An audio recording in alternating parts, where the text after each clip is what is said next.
А'уду биллахи минаш-шайтанир раджим. Бисмиллахир-рахманир-рахим. Аллах Таалага чексиз мактоолор болсун. Жана акыркы пайгамбарыбыз Мухаммад Мустафа саллаллаху алейхи ва салламга Аллахтан саламы жана салаваттары болсун. Ассаламу алейкум, урматтуу мусулман бертугандарым. Биз кезектеги окуябызды улантабыз. Жергибизде көптөгөн мүрзөлөр бар. Ошол мүрзөлөрдүн биринде көп жылдан бери көр казып иштеген адам ошол окуяны көзлөрүндө жаш менен айтып берди. Мен көп жылдан бери адамдардын кызматын кылып келем. Бирок мындайды эч көргөн эмес болчумун. Былтыр жазында жол кырсыгынан көз жумган 40 жаштагы бир жигитти көмүү үчүн Таңзаардан алып келээрин айтышты. Кечинде жаны үзүлгөн экен, багымдаттан кийин жерге бере турган болушуптур. Анан түн ичи көр казууга туура келди. Бирок эмнегедир көрстөнгө көңүлүм жок келдим.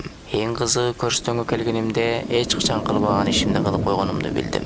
Мындан бир күн мурун кетменимди жана керектүү уюмдарымды үйгө алып кеткен экенмин. Жана аларды унутуп калыптырмын.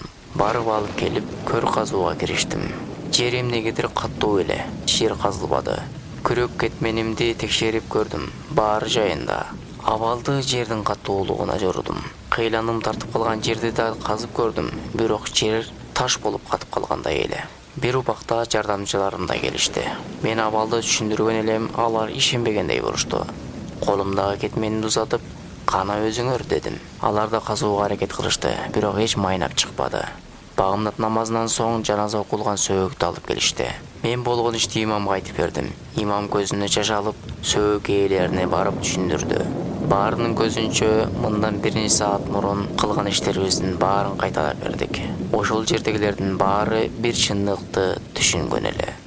Жер сөөгүктү алгысы жок. Имам менен сүйлөшүп эптеп жарым метр чуңкур казып, аны жерге бердик. Терең кайгыруу менен соң үйлөрүбүзгө тарадык. Эң жаман окуя эртеси күнү болду.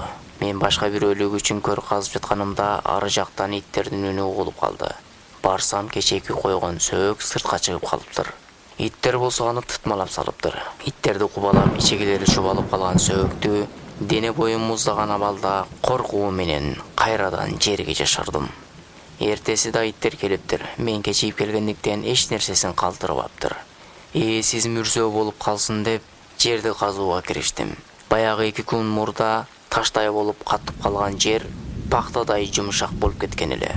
Эч кимге бул окуяны билдирбедим. Көзүмдү жаш менен көрдү казып, кайра көмүп койдум. Ар күн ушул кабырды көргөндө терең ойго батчу болдум. Баягы жер албаган жигит Кудайга жакпаган эмне иштерди кылды экен деп сүрүштүрбөдүм. Мага мунун кандай кызыгы бар? Баары бир билем.